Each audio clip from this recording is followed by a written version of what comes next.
श्लोक संख्या 60 से पाठ। 60वां श्लोक। यततो यपि कौन्तेय पुरुषस्य विपश्चितः इन्द्रियाणि प्रमाथीनि हरन्ति प्रसवं मनः तानि सर्वाणि संयम्य युक्तयासीत मत्परः वशेहि यस्येन्द्रियाणि तस्य प्रज्ञा प्रतिष्ठिता ध्यायतो विषयान् पुंसः संगस्तेषुपजायते संगा संजायते कामात् क्रोधो विजायते क्रोधात् भवति सम्मोहः सम्मोहात् स्मृतिविभ्रमः स्मृतिभ्रंशात् बुद्धिनाशो बुद्धिनाशात् प्रणश्यति क्रोधात् भवति सम्मोहः सम्मोहात् स्मृतिविभ्रमः स्मृतिभ्रंशात् बुद्धिनाशो बुद्धिनाशात् प्रणश्यति।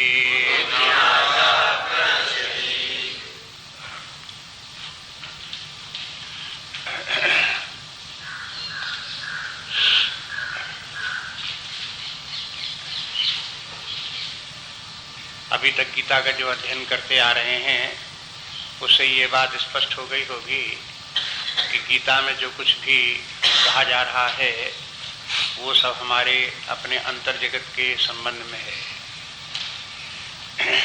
हमारे मन बुद्धि कैसे काम करते हैं, इनका सबका प्रकाशक नित्य चैतन्य आत्मा परमात्मा क्या है। मनोविज्ञान और अध्यात्म विद्या, साइकोलॉजी, स्पिरिचुअलिटी, यही इसका मुख्य विषय है और वही हम लोगों के अध्ययन का विषय है। एक बात ध्यान रखें, एक जगह गुरुदेव कहते हैं कि देखो प्राचीन काल में ऋषियों ने अपना भौतिक जीवन जिया और उसके जो सीमाएं हैं भौतिक जीवन की वो सब उन्होंने अनुभव की। उसमें रह करके व्यक्ति कहाँ तक विकास कर सकता है, कितना सुख पा सकता है और उसके साथ साथ क्या क्या दुख, क्या क्या विपत्तियाँ, क्या क्या उसके साथ में होने वाले जो अनपेक्षित अशुभ हैं वो क्या क्या व्यक्ति को घेरे रहते हैं। वो कहीं भौतिक जीवन में उनसे छुटकारा नहीं होता है। ये एक प्रकार से नहीं बहुत प्रकार से करके देख लिया। खूब समृद्धि प्राप्त करके देख ली, खूब उन्होंने पारिवारिक जीवन जी करके देख लिया, खूब संघर्ष करके देख लिया, खूब शांति से रह करके देख लिया, खूब प्रेम से रह करके देख लिया। जब सब प्रकार से आजमा लिया तो फिर वहाँ से फिर वो देखा कि यहाँ इस क्षेत्र में और कोई आगे प्रगति नहीं हो सकती, इसलिए वो वहाँ से अपने पारिवारिक जीवन से और अपने भौतिक जीवन से परांगमुख होकर के बाहर के बजाय अपने भीतर की तरफ डाइवर्ट हुए। उनको उसी बीच में उनको लगा अपने भौतिक जीवन काल में अपने भीतर से कोई पुकार आई, कोई इस प्रकार की प्रेरणा प्राप्त हुई कि तुम्हारे जीवन की जो दिशा है वो गलत है, तुम अपने अंतर की तरफ देखो, वहीं तुम्हारे शांत विश्राम का केंद्र वहीं पर है। जो कुछ तुम चाहते हो सो तुम्हारे अपने अंदर प्राप्त होगा।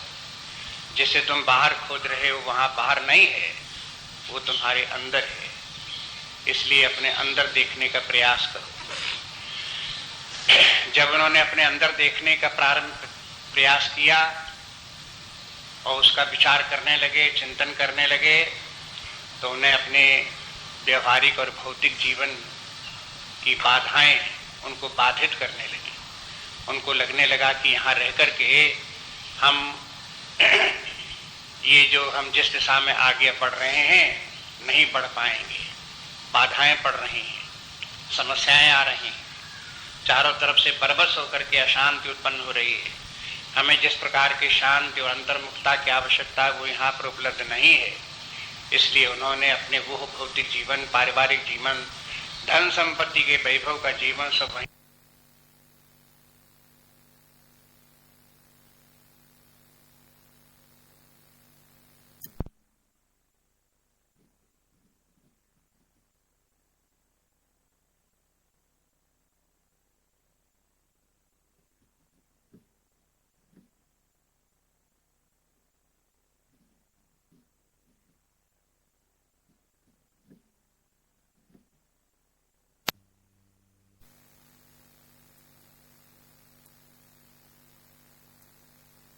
मनन किया। आंतरिक दशाएं किस प्रकार से बदलती हैं, कैसे अपने स्वभाव बदलते हैं, कैसे बनते हैं, कैसे बिगड़ते हैं, कैसे अपना विकास होता है, विकास का क्रम किस किस प्रकार से आगे है, ये सब खूब उन्होंने अपने जीवन में अनुभव किया। और जो कुछ उन्होंने अपनी उपलब्धियां उनकी हुई, वो उपलब्धियां वैज्ञानिक उपलब्धियां थी। अपने आंतरिक जीवन का विज्ञान उन्होंने समझा और जिस सत्य को उन्होंने प्राप्त किया, उन्होंने उस सत्य को आगे आने वाली पीढ़ी को उनके हाथ में सौंपा। दूसरी पीढ़ियां आई, उन्हीं का अनुसरण करते हुए उनके पास जब लोग पहुंचे तो उनको फिर उन्होंने जो अपनी उपलब्धियां थी वो उनको समझा दी कि देखो हमारी अनुभूति, हमारा चिंतन यहाँ तक है, यहाँ तक हम आगे बढ़े हैं, यहाँ तक हमने अपना विकास किया है और ऐसी हमारी अनुभूतियां हैं, वो सब उनको बता दी और उनको करवा भी दी, उसके प्रयोग करवा दिए और दिखा दिया उनको कि देखो ऐसा है। उन्होंने वो उस प्रकार से स्वीकार किया, समझा और इस प्रकार से एक पीढ़ी के बाद दूसरी पीढ़ी आती गई, दूसरी पीढ़ी के बाद तीसरी पीढ़ी आती गई और बराबर ये ज्ञान विकास की तरफ बढ़ता गया।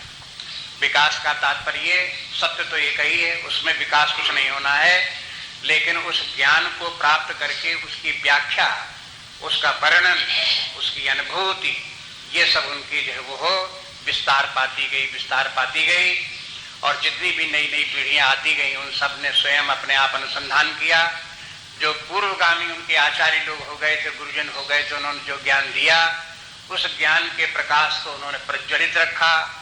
उन्होंने अपने अनुभव के द्वारा उसको सींचा, उसको उसमें घी तेल उसमें डाला और उस ज्योत के बराबर बढ़ाए रखा और स्वयं आगे चल करके आने वाली पीढ़ी को वो प्रकाश और वो मसाल उनके हाथ में सौंप गए। इस प्रकार से क्रम से ये है ज्ञान का विकास होता रहा। आप देखो कि भौतिक जगत में भी वैज्ञानिक लोग भी इसी प्रकार से बाह्य जगत की खोजें करते हैं, विज्ञान की खोज करते हैं, नए नए नियम उनको प्रकृति के खोज लेते हैं और फिर वो आगे आने वाली पीढ़ी को अपने जो कुछ उनकी खोजें हैं वो उनके हाथ में सौंप जाते हैं। आगे आने वाली पीढ़ी उनको एक बार एक्सपेरिमेंट करके देखती है, प्रयोगशाला में देखती है कि हमारे पूर्वगामी जो वैज्ञानिक लोग हो गए हैं उन्होंने क्या क्या खोजें की हैं, वो किस प्रकार से सत्य हैं, हमारे अनुभव में भी आ जाएं। इसलिए प्रयोगशाला में उनको प्रयोग करा दिए जाते हैं। प्रयोग करने के बाद जहां जहां तक पहुंच गए तब उसके बाद फिर ये वैज्ञानिक लोग भी, भौतिक वैज्ञानिक भी आगे विचार करते हैं कि अब आगे किस दिशा में खोज करनी चाहिए। उसमें खोज करने के लिए वो अपना जीवन होम देते हैं, लगा देते हैं। वे भौतिक सुखों की तरफ ध्यान नहीं देते। ये भौतिक वैज्ञानिक भी इस बात की चिंता नहीं करते कि हम क्या खाएंगे, क्या पिएंगे, कितना पैसा मिलेगा, हम मकान बनवा पाएंगे नहीं बनवा पाएंगे, हम अपना परिवार चला पाएंगे नहीं चला पाएंगे, इसकी कोई चिंता नहीं करते। वे अपनी प्रयोगशाला में दिन रात खपा करते हैं और उसी में खपते खपते तब वहां उनको कुछ कोई उपलब्धियां मिलती हैं। जो नए रिसर्चेस होते हैं वो फिर आगे आने वाली पीढ़ी को वो फिर सौंप जाते हैं और इस प्रकार से चले जाते हैं।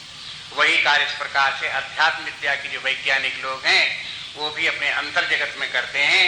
उनकी प्रयोगशाला, बाह्य रूप से उनकी प्रयोगशाला एकांत शांत स्थान है, आश्रम है, गंगा का तट है, नगर के कोलाहल से और भौतिक जीवन से दूर शांत एकांत स्थान में रह करके वो अपने प्रयोग करते हैं। और दूसरी प्रयोगशाला उनके अपने अंदर, अपने हृदय में है। वहीं अपने हृदय में जाकर के ठहरते हैं, वहीं वास करते हैं और वहां से बाहर नहीं निकलते। निरंतर अपने हृदय में रहते हुए वहां की जो घटनाएं घट रही हैं, मन में, बुद्धि में, प्राण में, आत्मा में, साक्षी में, चैतन्य में, उनका सबका निरंतर अवलोकन करते रहते हैं, उनका अध्ययन करते रहते हैं, अभ्यास करते रहते हैं, स्वयं अपने जीवन के ऊपर उनको प्रयोग में लाते हैं, अपने जीवन का विकास करते हैं, ज्ञान की उच्च अवस्था में पहुंच करके उस ज्ञान के जो उच्च अवस्था का जो आनंद है, उस आनंद को प्राप्त करते हैं, उस शांति को प्राप्त करते हैं और नई नई खोजें करते हैं।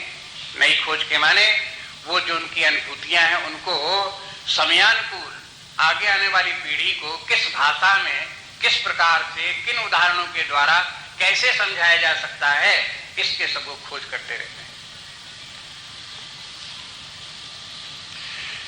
और वो परंपरा बराबर तक चली आ रही है। गुरुदेव का कहना था उसी परंपरा को हम आगे बढ़ा रहे हैं। वही ज्ञान हमको भी वहां हिमालय पर्वत पर तपोवन जी महाराज के द्वारा प्राप्त हुआ। वो जो कुछ ज्ञान प्राप्त हुआ उसको भी हमने अपने जीवन में अपनाया, देखा, अनुभव किया। आसपास लोगों को, उसको आगे आने वाली पीढ़ी को वो देते गए।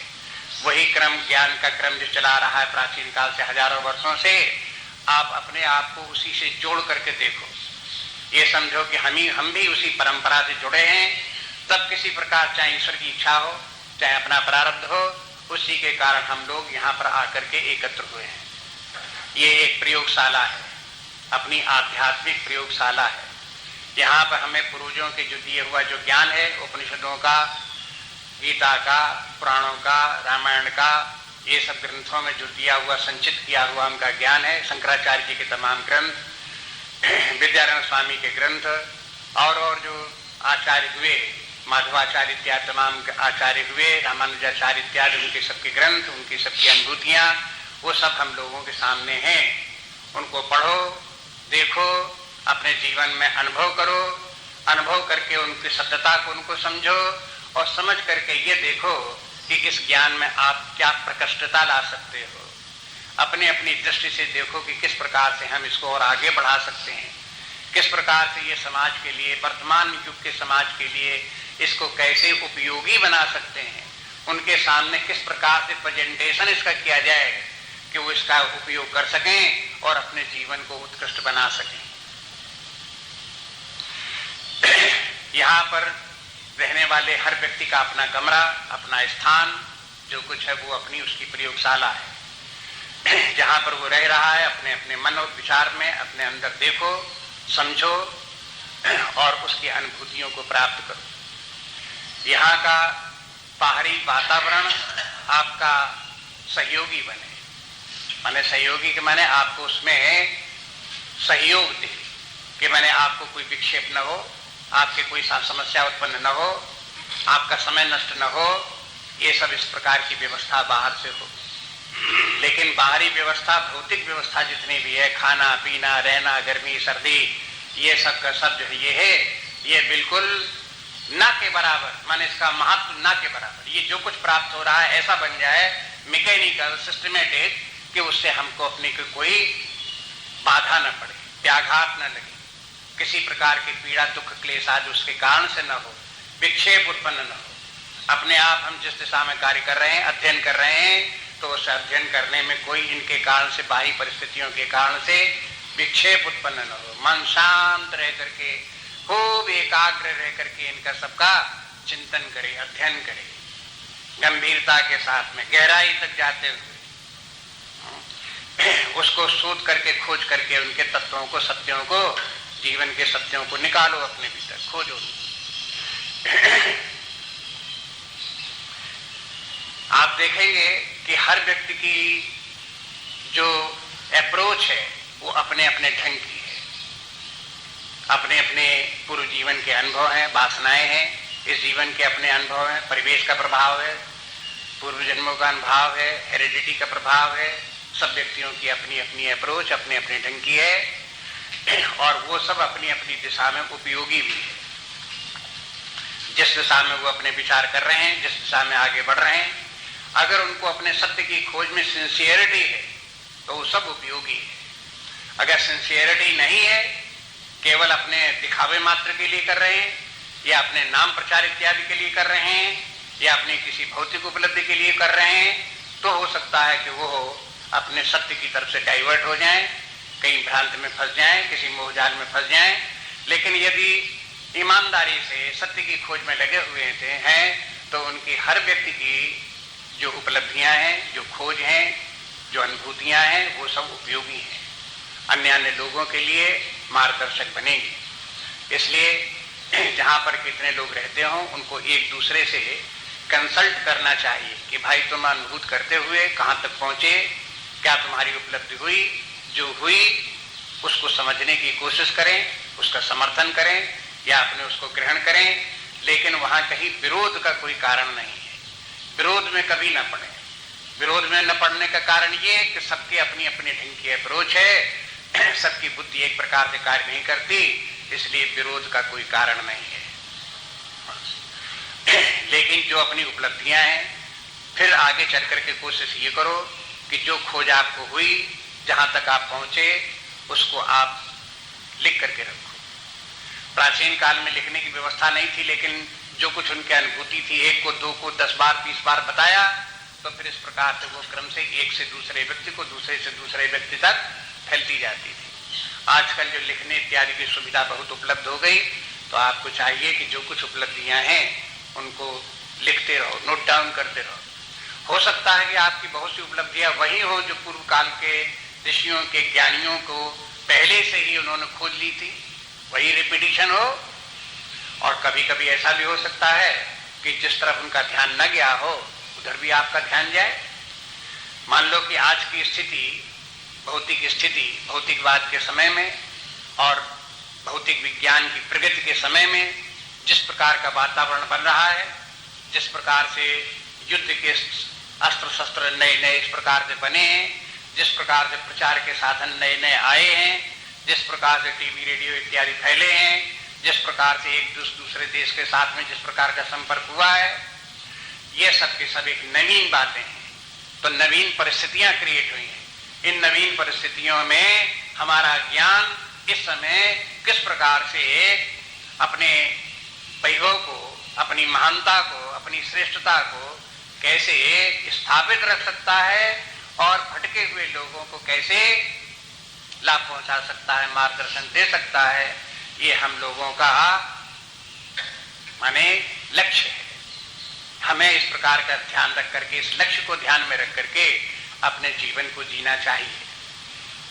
छोटी छोटी बातें, व्यवहार की छोटी छोटी बातों को लेकर के न अपनी बुद्धि को नष्ट करें, न समय को नष्ट करें, न अपनी शक्ति को नष्ट करें। उनकी तरफ से आप अपनी शक्ति का संचय करें। शक्ति का संचय करना तपस्या है। शक्ति का संचय करना तपस्या है। और बिना तपस्या के, बिना शक्ति के संचय किए हुए जीवन में कोई भी उपलब्धि होती नहीं। कोई भी महान उपलब्धि व्यक्ति जीवन में चाहता है तो बिना तपस्या के नहीं होती। तपस्या के याद रखो, जैसे कि रामचरितमानस में गोस्वामी तुलसीदास जी नारद जी के द्वारा उनको समझाते हैं, पार्वती जी को तो कहते हैं कि देखो, तप आधार सब सृष्टि भवानी, ये सारी सृष्टि में जो कुछ भी विकास हो रहा है वो तपस्या के बल पर हो रहा है। यहां तक समझो कि ब्रह्मा जी ने जगत की रचना की तो तपस्या के बल पर थी। इस जगत का पालन अगर विष्णु भगवान कर रहे हैं तो तपस्या के बल पर कर रहे हैं। अगर संहार करते हैं शंकर जी तो तपस्या के बल पर करते हैं। जब इन सबको तपस्या करनी पड़ती है, उस तपस्या के बल पर ही सब हो रहा है, तो हम लोगों को तो तपस्या का आश्रय लेना ही चाहिए। और तपस्या का तात्पर्य शक्ति का संचय। शक्ति का जो अपव्यय होता है उसे सावधानी पूर्वक पहले समझें। पहला प्रयोग तो यहाँ यही है कि हमारी शक्तियों का अपव्यय कैसे होता है और उसका संचय कैसे किया जाए।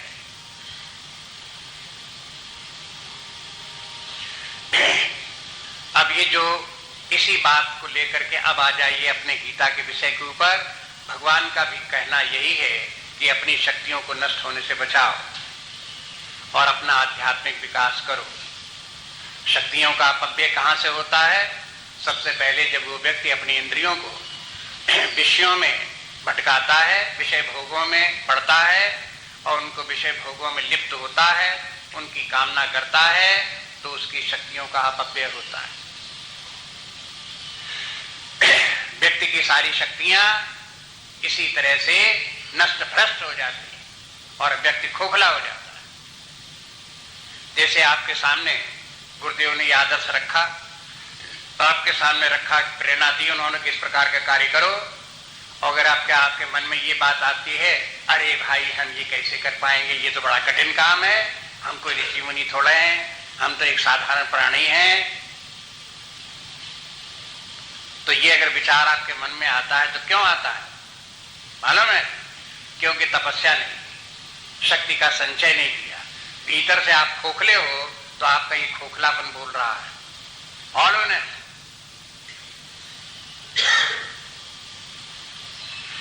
ये इसलिए ध्यान रखो कि यह इस हॉलोनेस की खोखलेपन को शक्ति के द्वारा पूर्ति करो, भरो उसको, शक्तिशाली, भीतर से शक्तिशाली बनो और उस शक्ति का प्रयोग इस महान लक्ष्य के लिए करो। जहां जिस क्षेत्र में आए हैं यहां पर हमारा यही कार्य है। हो सकता था प्रारब्ध के कारण से आप कहीं अन्यत्र होते, कहीं समाज में दूसरी जगह, राजनीति के क्षेत्र में होते, व्यापार के क्षेत्र में होते, या हो सकता और कहीं होते, तो वहां पर आपके लक्ष्य दूसरे हो सकते थे, वहां आपका दूसरा कार्य हो सकता था।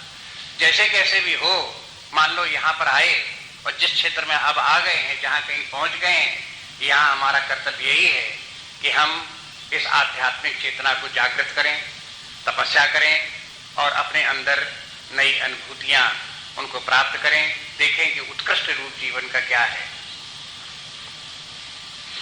इसके संबंध में गंभीरता पूर्वक ध्यान करें। देखो धीरे धीरे करके भगवान इसी तरफ से लाते हैं। अगर आप इंद्रिय भोगों की का चिंतन भी करते रहे, भगवान कहते हैं, तो भी आप विनाश की तरफ जा रहे हो। इसका अनुभव करो, इंद्रिय भोगों का चिंतन करके देखो, करते रहे बहुत बार, उनका स्मरण कर लो, याद करके देख लो और देखो कि उसका परिणाम क्या होता है।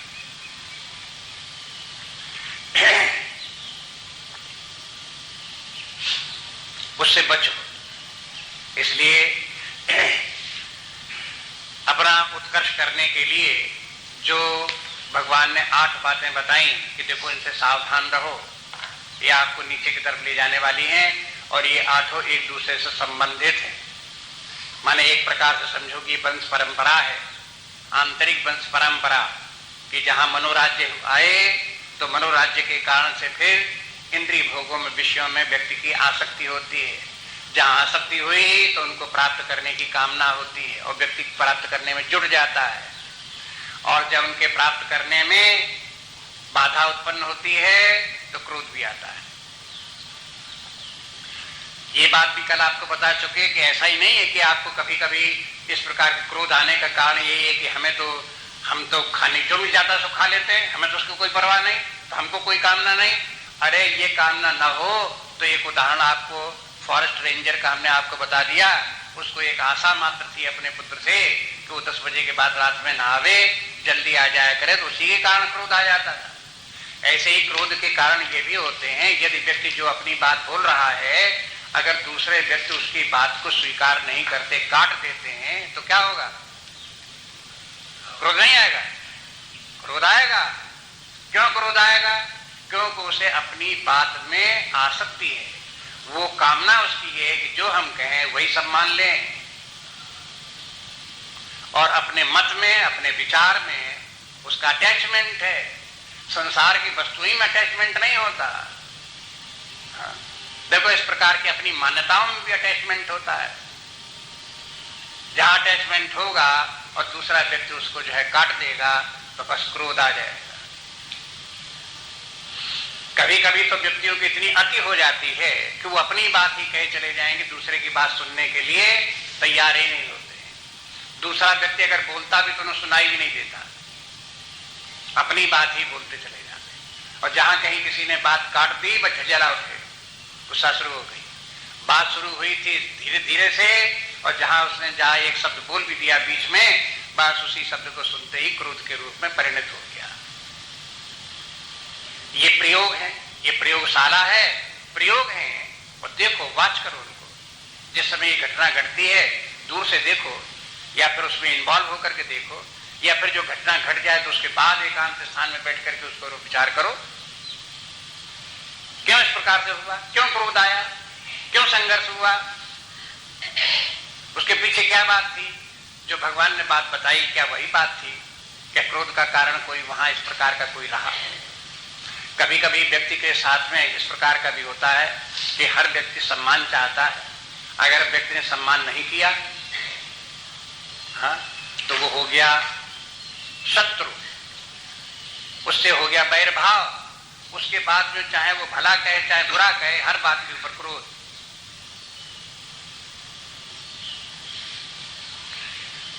लेकिन यदि कोई व्यक्ति सम्मान करने लगा, आदर करने लगा, तो चाहे इतनी गलत बात बोले, कुछ भी बात बोले, बिल्कुल ठीक।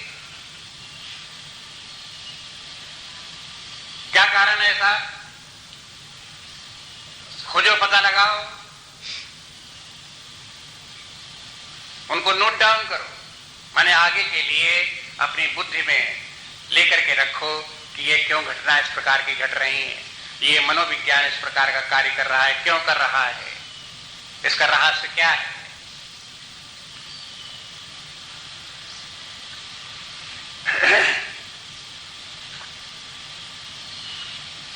अब मान लो क्रोध व्यक्ति का आता है,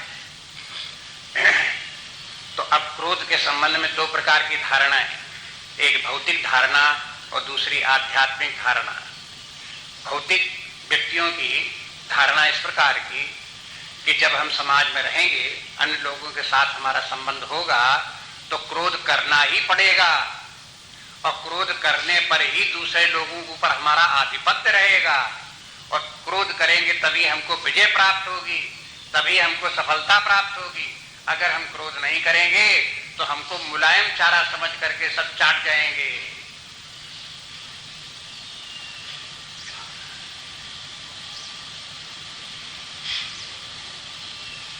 इसलिए क्या करना चाहिए? क्रोध करना चाहिए, अपनी धाक जमानी चाहिए, हर किसी को धिक्कारते रहना चाहिए, हर किसी की लानत पनानत करते रहना चाहिए। ये सब क्रोध के ही रूप है। एक क्रोध सेनापति है, और उसके फिर जो है वो हो, जैसे सेनापति के अधीन उप सेनापति बहुत से होते हैं, और फिर उनकी अपनी अपनी सेना होती है, सैनिक होते हैं। इसी प्रकार से रामचरितमानस में देखेंगे और शास्त्र में देखेंगे तो खूब बताया गया कि ये क्रोध जो है ये आसुरी सेना है। आसुरी सेना का एक सेनापति है, काम क्रोध लोभ आदि मद सकल मोह के धार। धार के माने सेना, ये सब मोह की सब सेना है, काम क्रोध लोभ मोह, ये सब सेनापति हैं उनके सबके, और फिर उनके सब उप सेनापति हैं, और फिर तमाम ये माने आंखें टेढ़ी करना भी एक क्रोध का ही सेनापति सैनिक है। अकड़ करके दिखा देना, हाथ उठाना, ये भी क्रोध का ही एक सैनिक है। क्रोध के सैनिक जितने भी हैं वो सब क्रोध के समर्थक हैं। न कोई व्यक्ति गालियां दे, न जोर से बोले, है? अगर ऊंट दबा करके आंखें तान करके भी अगर एक भाव दिखा दे तो क्या क्रोध नहीं है? चमड़ी बांधना भी क्या क्रोध नहीं है? एक बोले तो हम एक शब्द नहीं, कहां क्रोध हुआ? अरे इतना ही क्रोध हो गया ये। इसलिए बोलते हैं कि देखो ये सब क्रोध के सैनिक। या एक व्यक्ति दूसरे व्यक्ति से बोले ही नहीं, हाथ जोड़ ले, नमस्कार हम आपसे नहीं बोलते साहब। कहते ये आप तो बड़ा उपकार किया, हमारे साथ नहीं बोलते, बहुत अच्छी बात है, लेकिन मन में भाव क्या है? क्रोध नहीं है? तो क्रोध के जितने नाना रूप हैं इनको भी ढूंढ करके पता लगा के रखो, ये सब उसी के सैनिक हैं। बहाना बनाने से काम नहीं चलता कि हमने कौन क्रोध किया, हमने कौन क्रोध किया। अरे ये सब क्रोध के ही सब रूप हैं। समाज की तो स्थिति ये है, लेकिन अपने अध्यात्म के क्षेत्र में आते हैं तो ये जो क्रोध की जो महिमा है सब नष्ट हो जाती है। यहाँ ये क्रोध असुर निशाचर सिद्ध होता है, और जैसे निशाचरों के साथ व्यवहार होना चाहिए वैसा ही क्रोध के साथ व्यवहार होना चाहिए। वैसे ठीक है हम अहिंसक हैं, लेकिन क्रोध के साथ अहिंसक नहीं। क्रोध को तो मार करके ही छोड़ेंगे, जब तक उसका जरा भी एक कोना भी रह जाएगा जीवित कहीं तो उसको जीवित नहीं रहने देंगे, बिल्कुल एकदम से जड़ मूड़ से नष्ट करके मानेंगे। ऐसे अहिंसक हैं, क्योंकि क्रोध एक निशाचर है। अगर भगवान राम ने एक मोह को मार दिया, मोह रूपी रावण को मार दिया, अभिमान रूपी उसके भाई को मार दिया कुंभकर्ण को, यदि काम रूपी उसके पुत्र को मार दिया मेघनाथ को, तो इसके माने भगवान ने हिंसा की? ये कोई हिंसा नहीं। इन असुरों को मार देना हिंसा नहीं है। आप इनके ऊपर दया मत करो।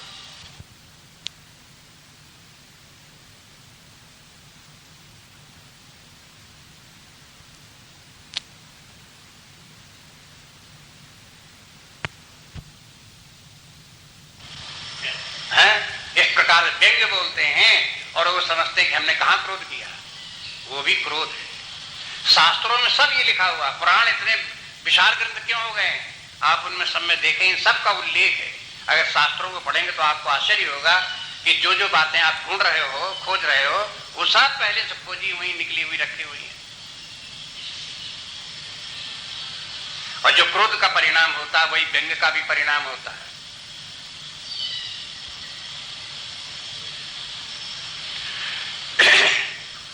इसलिए इस क्रोध को समाप्त होना चाहिए। क्रोध क्या, क्रोध के पहले काम उसका पाप बैठा हुआ, उसी को समाप्त करना चाहिए। उसका भी पाप बैठा हुआ है मोह, उसका पहले विनाश करना चाहिए। इसीलिए तो बता दिया राम, वहां क्या बताया तुलसीदास जी ने कि रावण अगर मोह है तो उसका पुत्र जो है वो मेघनाथ काम है। यहां मोह जो है आसक्ति है। आसक्ति का पुत्र कौन है? बोल दिए कि देखो संगात संजायते कामा, आसक्ति का पुत्र काम है।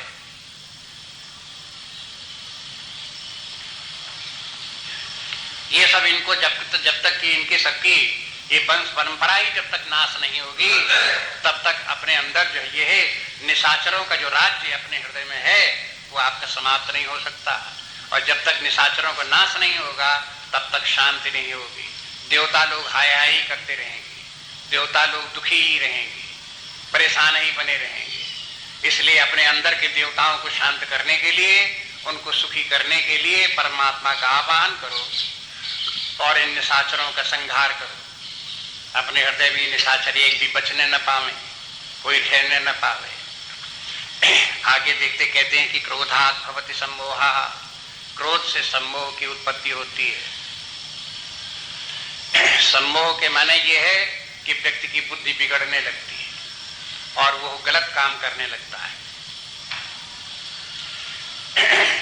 सम्मोह से कहते हैं स्मृति भ्रंश हो जाता है। सम्मोहात् स्मृति विभ्रमा, स्मृति नष्ट हो जाती है, भ्रांति उत्पन्न हो जाती है।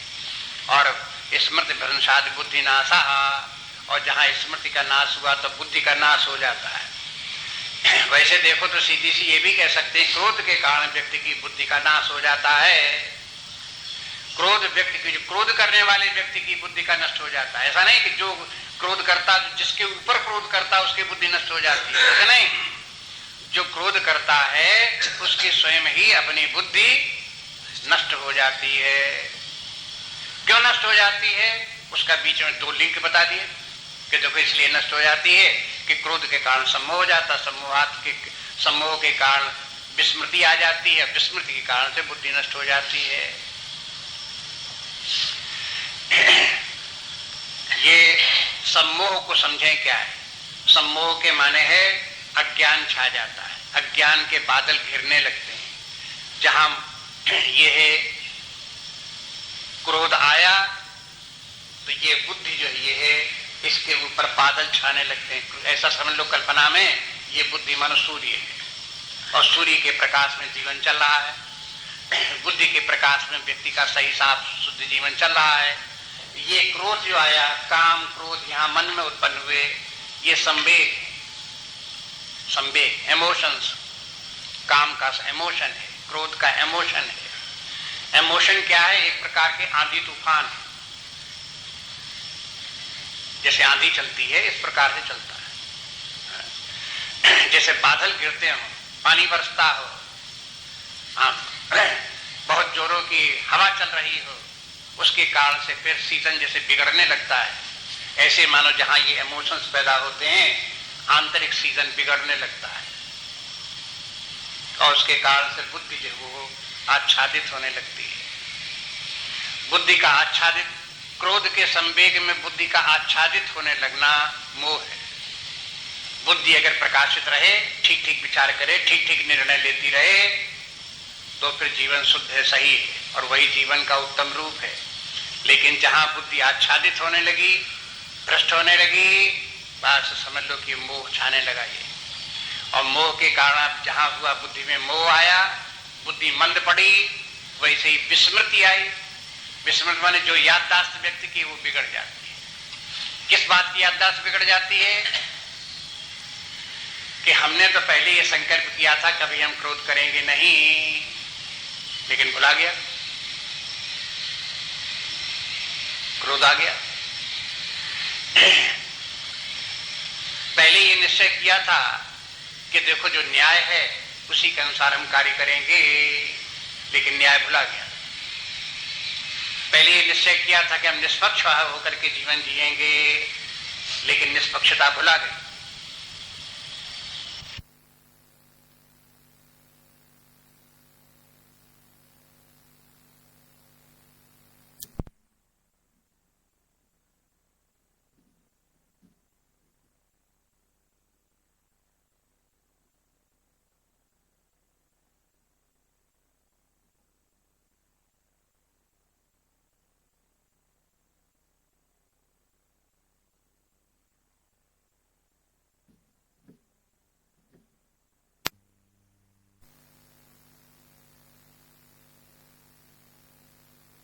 इसलिए सब अपने ही रूप हैं, हमसे भिन्न कहीं कोई नहीं है। ये तो हमारा ज्ञान था, लेकिन जब क्रोध आया तो क्या हुआ? ये ज्ञान भुला गया। मैं तुम का जो है वो हो प्रकोप छा गया। मैं तुम, मैं तुम नहीं तुम मैं नहीं, ये द्वैत भाव जो है प्रचंड होकर के सामने खड़ा हो गया। कहां गया द्वैत भाव? विस्मृति के गर्त में चला गया। इतना तो सब जानते। शंकराचार्य जी ने जहां क्रोध के संबंध में लिखा है एक वाक्य बहुत अच्छा लिखा, और फिर तमाम आचार्यों ने उसका जो उद्धरण दिया, बार बार उसको कहते हैं। शंकराचार्य जी कहते हैं कि क्रोध एक ऐसा संवेग है जिसके कारण व्यक्ति की बुद्धि इतनी नष्ट हो जाती है कि वो अपने सम्माननीय व्यक्तियों का भी निरादर करने में नहीं चूकता। जो अपने माता पिता को भी अपमानित कर सकता है, जो अपने गुरु को भी अपमानित कर सकता है, ये परिणाम क्रोध का है। एक और उनके पैर छूता है और दूसरी तरफ उनको क्रोध में गालियां देता है। क्यों होता है ऐसा? ये क्रोध की महिमा है। बुद्धि को इतना बिगाड़ देता है कि इन्हीं के हम रोज पैर छूते हैं और इन्हीं के ऊपर हम जो है वो गालियां बक रहे हैं, इनको जो इसको इनका तिरस्कार कर रहे हैं, निंदा कर रहे हैं।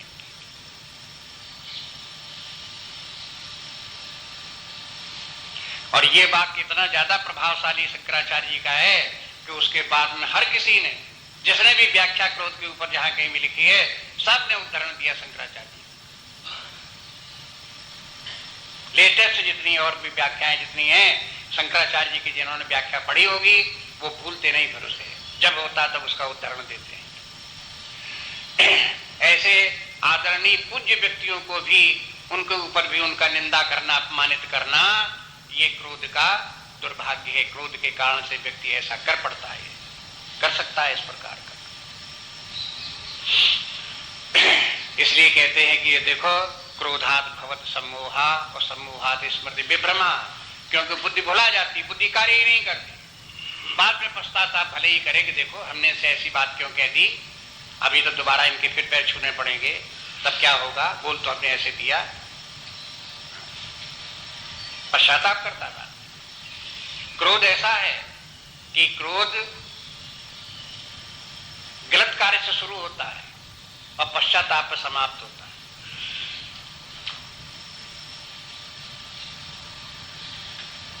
इसलिए इससे सावधान रहिए। इसमें बीच में क्रोध ही प्रधान है। जो 2 श्लोक हैं उसके श्लोक में पहली चला वहां से कि पहले हमने विषयों का चिंतन किया, फिर मोह उत्पन्न हुआ, फिर काम उत्पन्न हुआ, फिर क्रोध आ गया। क्रोध आ गया मध्य में। अब उसके बाद में क्रोध के बाद में उसका परिणाम होता है सम्मोह पैदा हुआ, स्मृति बुद्धि हुई, बुद्धि नष्ट हुई, और बुद्धि नाश के बाद चौथी बात क्या हुई? प्रणश्यति, विनाश। अब देखो यहाँ पर स्मृत वंशात बुद्धिनाशा और बुद्धिनाशात प्रणश्यति कह करके भगवान ने एक बात और क्या बता दी कि व्यक्ति का जो उत्थान है और व्यक्ति का जो विकास है, व्यक्ति की जो समृद्धि है वो बुद्धि में वास करती है। अगर बुद्धि नष्ट हो गई तो व्यक्ति नष्ट हो गया। एक स्थान पर एक फ्रेज और आता है गीता में, न मे भक्ता प्रणश्यति, मेरे भक्त का कभी विनाश नहीं होता। और नाश कैसे होता है? कहते हैं बुद्धि नाशात प्रणश्यति, जब बुद्धि का नाश हो गया तो प्रणश्यति, विनाश हो गया। अब इन दोनों वाक्यों के भी तालमेल बैठा करके इनको देखो, दोनों स्थानों में ये बात क्या क्यों कही गई? भगवान के भक्ति का विनाश क्यों नहीं होता और बुद्धि के नाश से विनाश क्यों हो जाता है? इसके माने जो है ये भगवान में जो परमात्मा की शरण में है, जिसे भगवान की भक्ति प्राप्त है, भगवान उसे कहते हैं कि बुद्धि योगम ददामितम, उसको मैं बुद्धि योग देता हूं। बुद्धि योग देता मैंने उसको बुद्धि को ठीक ठिकाने रखता हूं और प्रकाशमान रखता हूं, और ये जो इमोशंस हैं उनके द्वारा उसको आच्छादित नहीं होने देता।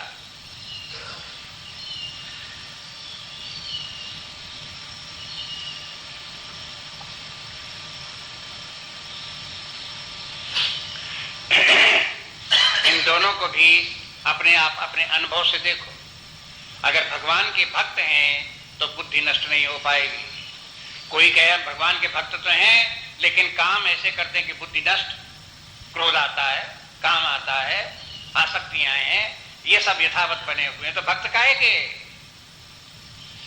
भक्ति तो तब है जब भगवान व्यक्ति की बुद्धि दें और बुद्धि सदा निर्मल स्वच्छ बनी रहे, निष्पक्ष बनी रहे, क्रोध आदि ना आवे, शांत रहे, परोपकारी बुद्धि रहे, सबके साथ प्रेम भाव रखे, ऐसी बुद्धि बनी रहे तो समझो भगवान ने उसकी बुद्धि की रक्षा की और उसका जीवन भी उज्जवल बना, शांत में आनंद में उसका जीवन बना। लेकिन भगवान की भक्ति भी रहा, भगवान का भक्ति भी रहा और बुद्धि भी नष्ट हो गई और जीवन में परेशान दुखी काम क्रोध से ग्रसित भी रहा, तो आप किसे भक्त कहोगे कि इसे क्रोधी कहोगे, विनष्ट कहोगे, क्या कहोगे? दोनों एक साथ साथ नहीं चल सकते कि भगवान का भक्त भी हो और उसकी बुद्धि विनष्ट भी हो। अगर भगवान का भक्त है तो बुद्धि विनष्ट नहीं होगी, अगर बुद्धि विनष्ट नहीं होगी तो क्या होगा? स्मृति बनी रहेगी। अगर स्मृति बनी रहेगी तो क्या होगा? मोह नहीं होगा। अगर मोह नहीं होगा तो क्या होगा? क्रोध नहीं होगा। अगर क्रोध नहीं होगा तो क्या होगा? कामनाओं से ग्रसित व्यक्ति नहीं होगा। कामनाएं नहीं होंगी तो क्या होगा? वो कहीं भी उसको राग द्वेष नहीं होगा, मोह जाल में नहीं पड़ेगा, आसक्तियों में नहीं पड़ेगा। आसक्तियों में नहीं पड़ेगा तो संसार के विषय भोगों का वो सुखदायी समझ करके कभी बैठ करके चिंतन भी नहीं करेगा। चिंतन करेगा तो एकमात्र परमात्मा का करेगा और अपने आप को उसी परमात्मा में ही समर्पित रखेगा।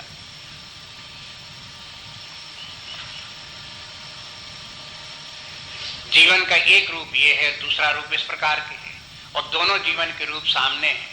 अपने जीवन के भी उदाहरण हैं और अन्य दूसरे लोगों के आसपास जो है उनके जीवन के भी उदाहरण हैं। जीवन के दो चित्रण हैं, दो रूप हैं।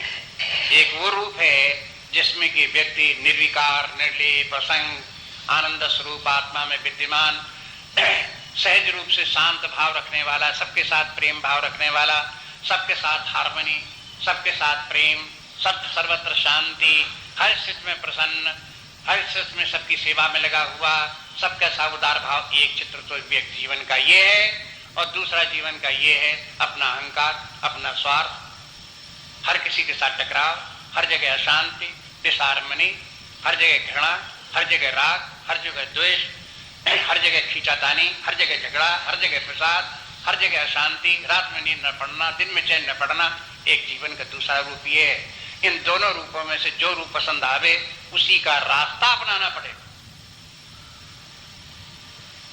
दूसरा रास्ता काम नहीं करे।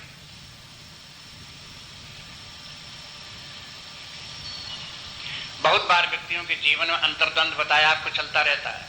चाहता ही है कि भगवान की भक्ति प्राप्त हो जाए, आत्मज्ञान प्राप्त हो जाए, लेकिन क्रोध न छोड़ना पड़े, काम न छोड़ना पड़े, आसक्तियां न छोड़नी पड़े। ये दुराशा मात्र है, दुराशा मात्र है, कभी संभव नहीं। प्रयोग करके देख लो, प्राचीन काल में ऋषियों ने प्रयोग करके देख लिया, उन्होंने कह दिया कभी संभव नहीं। आपको संभव दिखाई देता तो करके देख लो, क्या हो सकता है कभी ऐसा?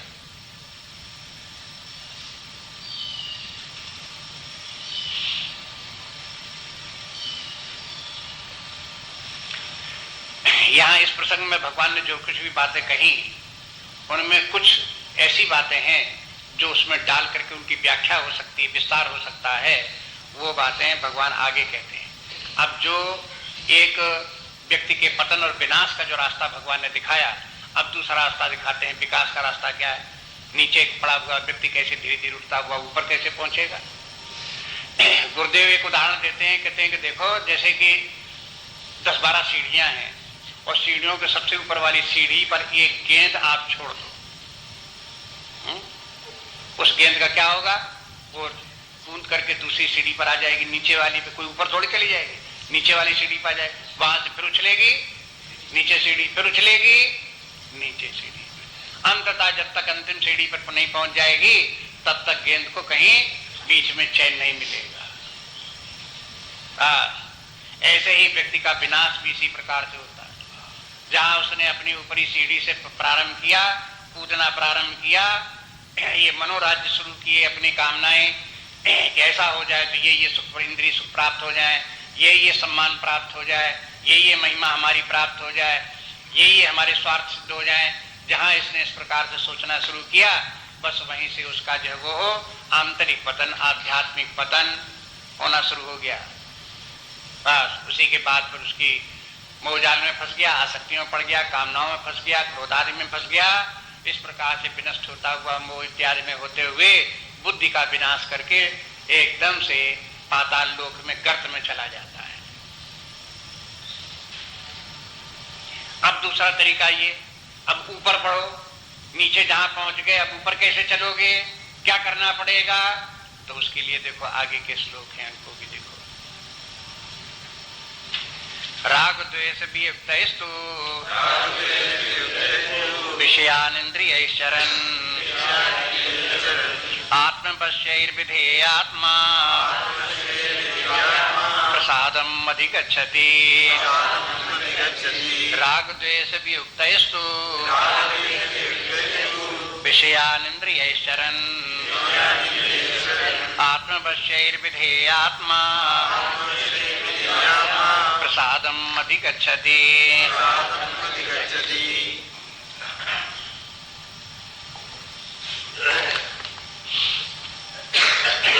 राग द्वेष वियुक्तस्तु, राग देश से वियुक्त, तू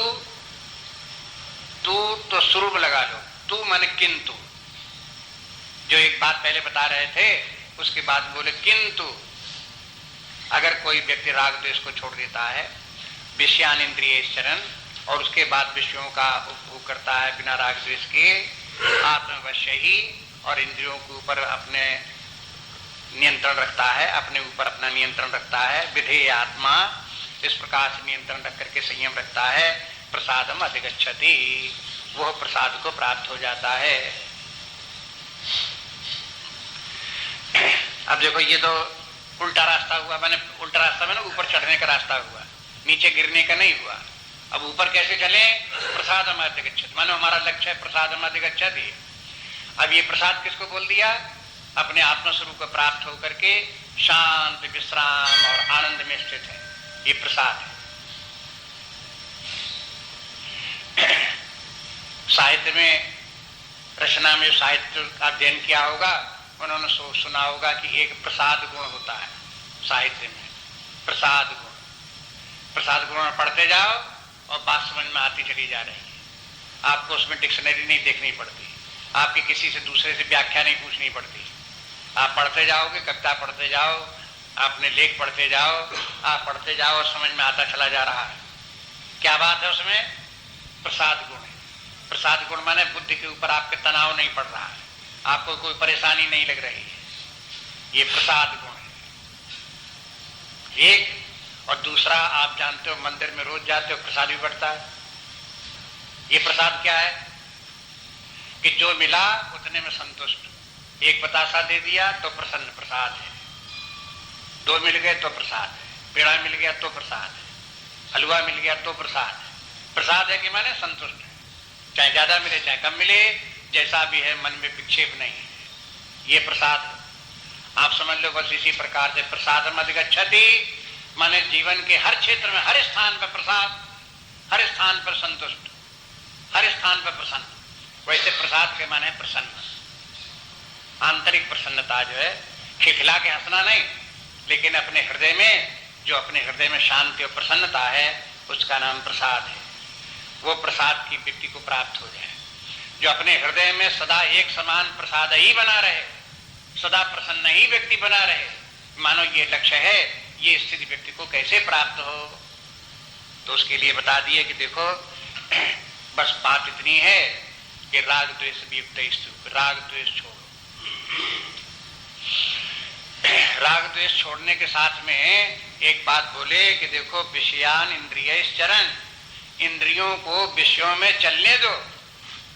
आपको पिछले श्लोकों में ऐसा लगेगा कि इंद्रियों से विषयों को ग्रहण ही ना करो,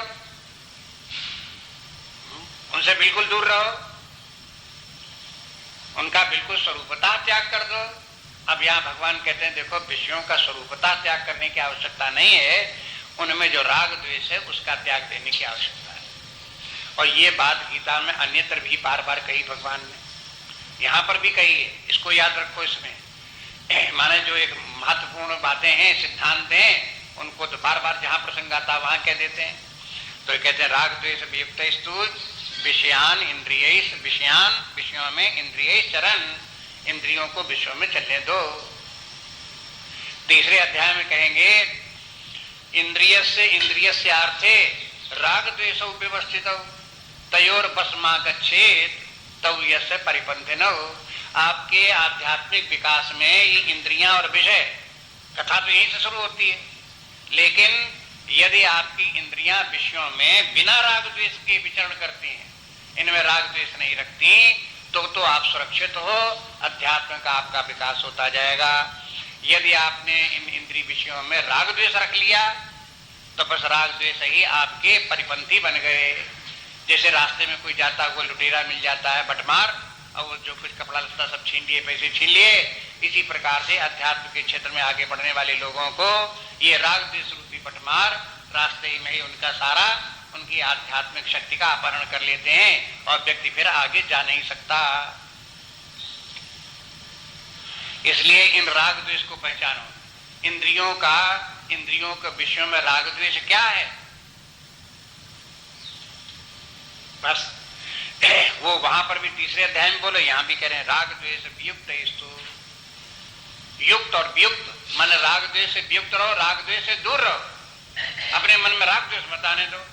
और फिर उसके बाद जो इंद्रिय भोग प्राप्त हैं उनको ग्रहण करो।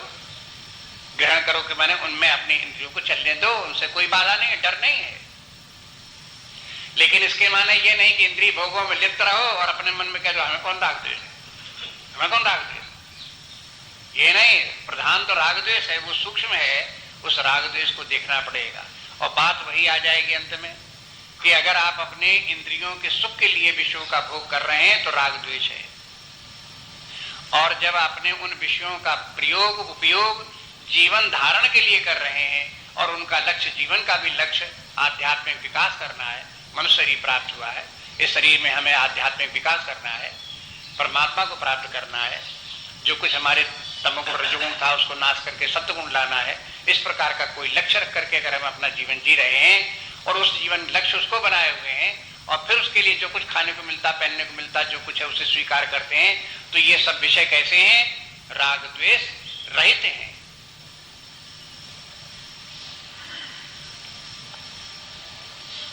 जहां इंद्रिय भोगों में सुख बुद्धि मानी और इंद्रियों को उनके द्वारा सुख हो रहा है और ये हमें प्राप्त करना चाहिए, यह बुद्धि आई, तहां राग द्वेष आ गया। बस अगर उदाहरण जो आपको बताते रहते हैं, मान लो खाने के लिए आप कल्पना ये कर रहे थे, खाने के लिए खीर मिले, पूड़ी मिले, हलवा मिले, अगर वो मिल जाता है तो आप बड़े प्रेम से खा रहे हैं, इसके माने राग है। और अगर उसके स्थान पर आपको खिचड़ी खिला दी जाए और आपको कभी खिचड़ी पसंद ही नहीं है, आपके बुद्धि की धारणा ये, तो खिचड़ी तो वो लोग खाते हैं जो बीमार होते हैं, हम कौन बीमार है, हमको कौन खिचड़ी खिलाई जा रही है। अगर ये बुद्धि में जहां बात आ गई तो क्या होगा? माने खिचड़ी से होगा द्वेष। जहां द्वेष हो गया था बस आपको समझ में आ जाएगा कि आपको खाने में कहां राग है और कहां द्वेष है।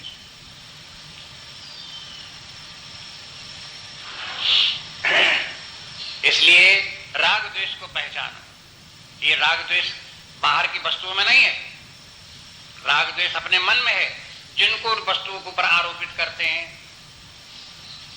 इसलिए जब तक कि अंतर्मुखी दृष्टि नहीं होगी, अपने मन को नहीं पहचानो कि राग किसे कह रहे हैं, द्वेष किसे कह रहे हैं, तब तक जो है वो व्यक्ति को जो है वो ये सब शास्त्र समझ में नहीं आएंगे। इसके तात्पर्य को समझने के लिए राग द्वेष की बात, माने पीछे जो ये कहा था, यत तो यपि कौन्तेय पुरुषस्य विपश्चिता इंद्रियाणि प्रमातीनि हरन्ति प्रथमम्, वो जिस प्रकार की बातें वहां थी उनकी व्याख्या करता है ये श्लोक, कि हमें इंद्रियों का त्याग, इंद्रिय भोगों का त्याग कैसे करना चाहिए। उनका राग द्वेष हटा करके करना चाहिए। राग द्वेष अगर हटा दिया तो इंद्रिय भोग जो कुछ भी प्राप्त होते हैं, हो सकता है कि किसी दिन हमको जो है वो ऐसा ही खाना मिल जाए, मतलब पूड़ी ही मिल गई किसी दिन, हलवा ही मिल गया किसी दिन, तो लेकिन हलवे में राग नहीं है, पूड़ी में राग नहीं, लेकिन मिल गई तो उसको आपने वो भी खा लिया। लेकिन राग रख करके कहा बहुत दिनों में आज पूड़ी मिली, बहुत दिनों में मिली, और गदगद तो बस हो गया राग।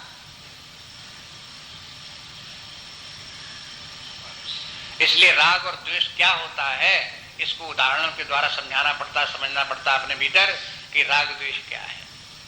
इंद्रिय भोग जब प्राप्त हो तो अपने मन का निरीक्षण करो, अपने भीतर हो, क्योंकि प्रयोगशाला हमारे भीतर है। आप देखो हमारा मन क्या कह रहा है, राग उत्पन्न हो रहा है कि द्वेष उत्पन्न हो रहा है। राग द्वेष अगर मन में उत्पन्न हो रहा है, इसके माने हमारी साधना भी कच्ची है। एक ही उदाहरण में नहीं बात है कि हमने खाने को उदाहरण देते रहते थे, खाने की बात हो। आप सभी इंद्रियों को ध्यान में रखें, सभी प्रकार के और भी यश कीर्ति को भी ध्यान में रखें, स्वर्ग को भी ध्यान में रखें। ये जितने भी आपके काम में पदार्थ हैं, जितने जीवन के, इन सबको ध्यान में रखें। इनमें सब में आपका राग द्वेष होता है। ये राग द्वेष कहीं भी, किसी में कहीं भी राग द्वेष ना हो। इसलिए कहते हैं जब राग द्वेष नहीं होगा तब कहते हैं आत्मवशेर विधेय आत्मा। तो राग द्वेष रहित व्यक्ति ही अपनी इंद्रियों और मन के ऊपर संयम रखता है। अगर राग द्वेष रहा तो इसके माने अपने ऊपर संयम नहीं है। यदि अपने ऊपर संयम नहीं है तो निष्काम कर्मयोग भी नहीं बन सकता, सत्वगुण भी नहीं आ सकता, और आत्मचिंतन की कला भी नहीं आ सकती, और आत्मा का ज्ञान भी नहीं हो सकता, परमात्मा की प्राप्ति नहीं हो सकती, और प्रसादम अधिगच्छति वो भी नहीं प्राप्त होने वाला। इसलिए जहां पहले व्यक्ति को अपने आत्मवशेर विधेय आत्मा, जहां उसने अपने आप अपने ऊपर संयम बरता और उसका अभ्यास व्यक्ति को होगा तो उसका रास्ता खुल गया आगे के लिए, और क्रम क्रम से आगे निष्काम कर्मयोग करता हुआ, सत्वगुण को प्राप्त करता हुआ, आत्मज्ञान को प्राप्त करता हुआ परमात्मा भाव को प्राप्त हो जाता है। पूर्णता उसके जीवन में आ जाती है। बस बाकी कल